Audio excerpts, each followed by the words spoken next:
Pay Attention to Economic Work by Mao Zedong, written August 20th, 1933. From the Selected Works of Mao Zedong, Volume 1. This text from Marxist.org. The growing intensity of the Revolutionary War makes it imperative for us to mobilize the masses in order to launch an immediate campaign on the economic front and undertake all possible and necessary tasks of economic construction. Why? Because all of our present efforts should be directed towards gaining victory in the Revolutionary War, and, first and foremost, towards gaining complete victory in the fight to smash the enemy's fifth encirclement and suppression campaign. They should be directed towards securing the material conditions which will guarantee food and other supplies to the Red Army, towards bettering the life of the people, and so stimulating their more active participation in the Revolutionary War, towards organizing the masses on the economic front and educating them so as to provide fresh mass strength for the war, and towards consolidating the worker-peasant alliance and the democratic dictatorship of workers and peasants, and strengthening proletarian leadership by building up the economy. Such economic construction is essential for the attainment of all these objectives. This must be clearly understood by everyone engaged in revolutionary work. Some comrades have thought it impossible to spare time for economic construction because the Revolutionary War keeps people busy enough, and they have condemned anyone arguing for it as a right deviationist. In their opinion, economic construction is impossible in the midst of a revolutionary war, and is possible only in the peaceful, tranquil conditions prevailing after final victory. Comrades, such views are wrong. Whoever holds them fails to realize that without building up the economy, it is impossible to secure the material prerequisites for the Revolutionary War, and the people will become exhausted in the course of a long war. Just consider, the enemy is enforcing an economic blockade. Unscrupulous merchants and reactionaries are disrupting our finance and commerce, and the trade of our red areas with the outside is seriously hampered. Will not the Revolutionary War be seriously affected unless these difficulties are overcome? Salt is very dear, and sometimes even unobtainable. Rice is cheap in the autumn and winter, but it becomes terribly dear in spring and summer. All this directly affects the life of the workers and peasants and prevents any improvement. And does it not affect our basic line, the alliance of workers and peasants? If the workers and peasants became dissatisfied with their living conditions, will it not affect the expansion of our Red Army and the mobilization of the masses for the Revolutionary War? Therefore, it is utterly wrong to think that no economic construction should be undertaken in the midst of the Revolutionary War. Those who think this way often say that everything should be subordinated to the war effort, but they fail to understand that to dispense with economic construction would weaken the war effort rather than subordinate everything to it.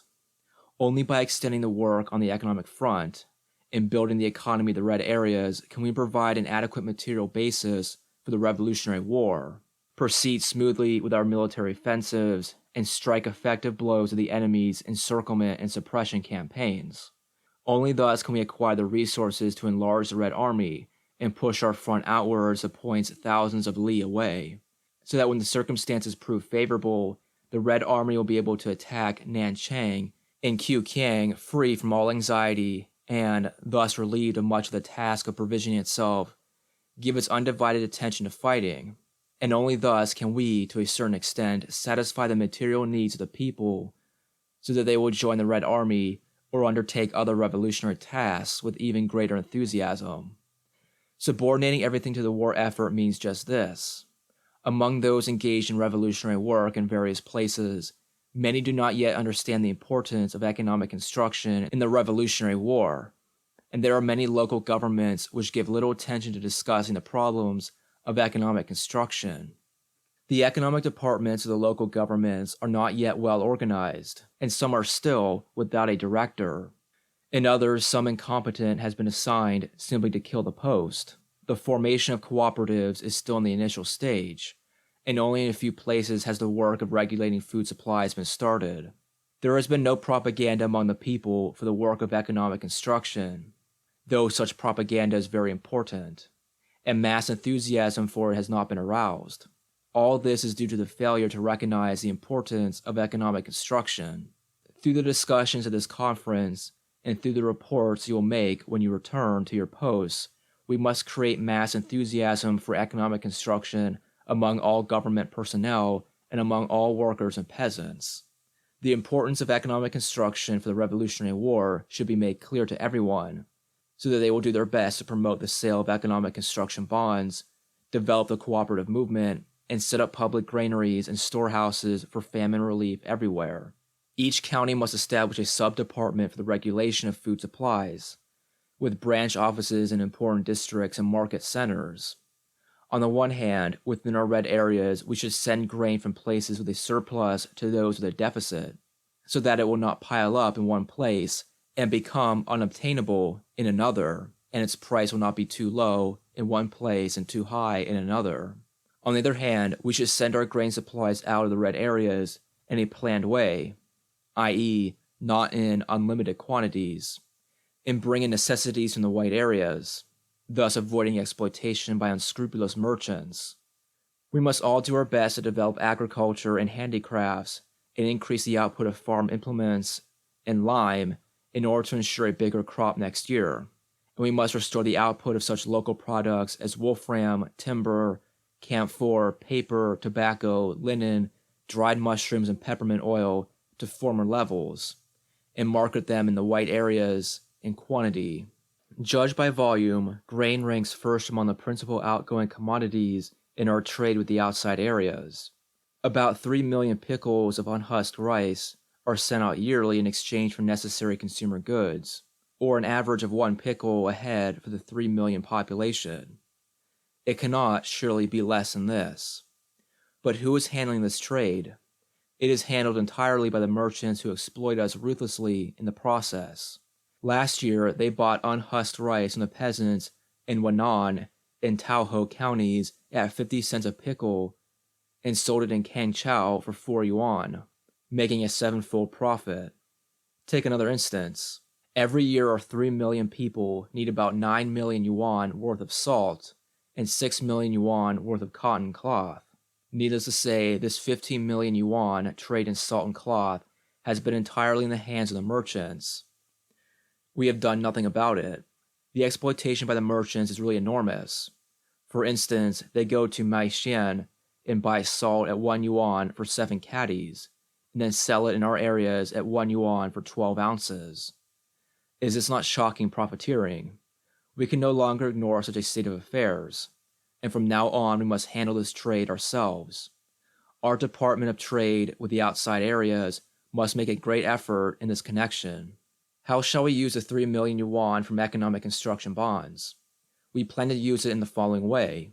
1 million will be allotted for the Red Army's war expenses, and 2 million will be loaned as capital to the cooperatives, the Bureau for the Regulation of Food Supplies, and the Bureau of External Trade.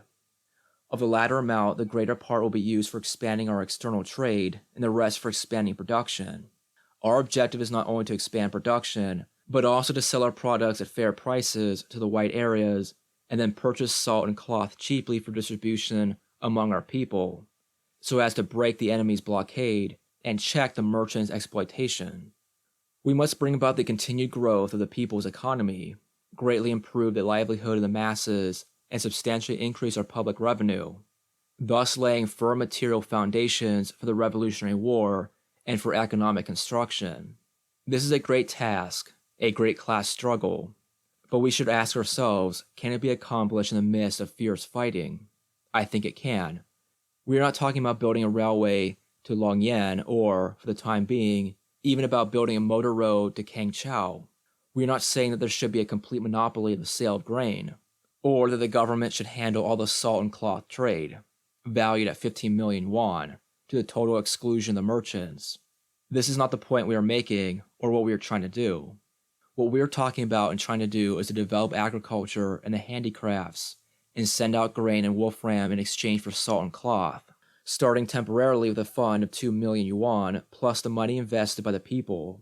Is there anything here that we should not undertake, or that we cannot undertake and achieve? We have already started this work and achieved some results. This year's autumn harvest is between 20 and 25% larger than last year's, or more than our original estimate of a 20% increase. In the handicraft industries, the production of farm implements and lime is being restored, and we are beginning to restore wolfram production. The output of tobacco, paper, and timber is recovering. Much has been accomplished this year in the regulation of food supplies. A start has been made on importing salt. It is on these achievements that we base our firm belief in the possibility of further progress. Is it not clearly wrong to say that economic construction is impossible now and has to wait until the war is over? It is thus clear that, at the present stage, economic construction must revolve around our central task, the Revolutionary War. Today, the Revolutionary War is our central task, which economic construction should serve, center on, and be subordinated to. It would likewise be wrong to regard economic construction as the center of our present work to the neglect of the Revolutionary War, or to conduct it apart from the Revolutionary War. Not until the Civil War is over will it be possible and necessary to regard economic construction as the center of all our work.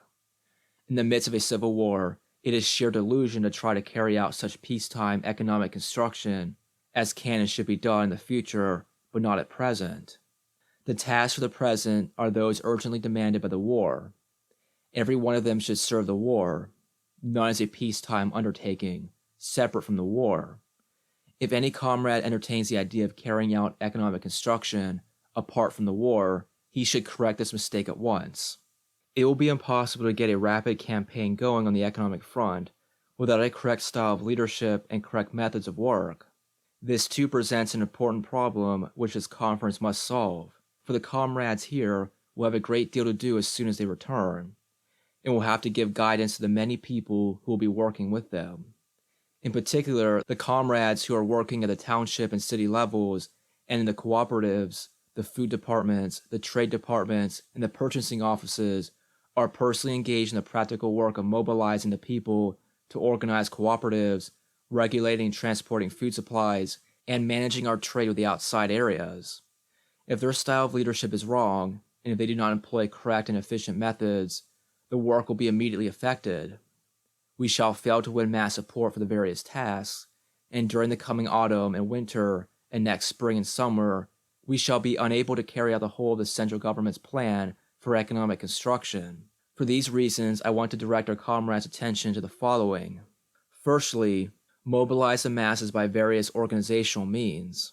In the first place, comrades in the presidiums and in the economic and finance departments of the government bodies at all levels must regularly put on their agenda and discuss, supervise, and check up on such items of work as the sale of bonds, the formation of cooperatives, the regulation of food supplies, and the promotion of production and trade. Next, the mass organizations, chiefly of trade unions and poor peasant leagues, must be moved into action. The trade unions should mobilize all their members to join these economic struggles. The poor peasant leagues are powerful bases for mobilizing the masses to build up cooperatives and subscribe to bonds, and they should be given vigorous leadership by district and township governments. Furthermore, we must conduct propaganda for economic construction at village or household meetings, explaining clearly how it is related to the Revolutionary War and how discussing in the most practical terms how to improve the livelihood of the masses and increase our strength for the struggle. We should appeal to the people to subscribe to bonds, develop cooperatives, regulate food supplies, consolidate finances, and promote trade. We should call upon them to fight for these slogans and should heighten their enthusiasm. Our objectives cannot be attained unless we use various organizational means to mobilize the masses and conduct propaganda among them in the manner described. That is to say, unless the presidiums and the economic and finance departments of the government bodies at all levels actively attend to discussing and checking up on the work of economic construction, unless they spur the mass organizations into action and hold mass propaganda meetings. Secondly, we must not be bureaucratic in our methods of mobilizing the masses. Bureaucratic leadership cannot be tolerated in economic construction any more than in any other branch of our revolutionary work. The ugly evil of bureaucracy, which no comrade likes, must be thrown into the cesspit. The methods which all comrades should prefer are those that appeal to the masses, i.e., those which are welcomed by all workers and peasants. One manifestation of bureaucracy is slacking at work due to indifference. We must wage a stern struggle against this phenomenon. Commandism is another manifestation. To all appearances, persons given to commandism are not slackers. They give the impression of being hard workers, but in fact, cooperatives set up by commandist methods will not succeed, and even if they appear to grow for a time, they cannot be consolidated. In the end, the masses will lose faith in them, which will hamper their development. To push the sales of bonds in a commandist way and impose arbitrary quotas, regardless of whether people understand what the bonds are for and for how much they can afford, will ultimately arouse the people's displeasure and make it impossible to achieve good sales. We must reject commandism. What we need is energetic propaganda to convince the masses, and we should develop the cooperatives, promote the sales of bonds, and do all the work of economic mobilization in accordance with the actual conditions and the real feelings of the masses. Thirdly, large numbers of cadres are needed to extend the campaign of economic construction. This is not a matter of scores or hundreds of people, but of thousands and tens of thousands whom we must organize, train, and send to the economic construction front. They will be the commanders and the broad masses, the soldiers, on the economic front. People often sigh over the shortage of cadres. Comrades, is there really a shortage? Innumerable cadres have come to the fore from among the masses who have been steeled in the agrarian struggles, the economic struggles, and the Revolutionary War. How can we say there's a shortage of cadres? Discard this mistaken view, and you will see cadres all around you. Fourthly, economic construction today is inseparable not only from the general task of the war, but from other tasks as well. Only if there is a thorough checkup on land distribution will it be possible to abolish feudal and semi-feudal ownership of land completely, enhance the peasants' enthusiasm for production, and swiftly draw the peasant masses into economic construction. Only if the labor laws are resolutely enforced will it be possible to better the life of the workers, bring them speedily into active participation in economic construction, and strengthen their leadership of the peasants. Only if there is correct leadership in the elections and in the exposure campaigns, which accompany the checkup on land distribution, will it be possible to strengthen our government bodies so that they can give more vigorous leadership in the Revolutionary War and in all our work, including economic work. The raising of the political and cultural level of the people through cultural and educational work is also a most important task in the development of the economy. That the expansion of the Red Army must not be neglected for a single day goes without saying. Everybody understands that without Red Army victories, the economic blockade would be still tighter. On the other hand, economic growth and a better life in the masses will undoubtedly be of great help to the work of expanding the Red Army and inspiring the masses to march eagerly to the front.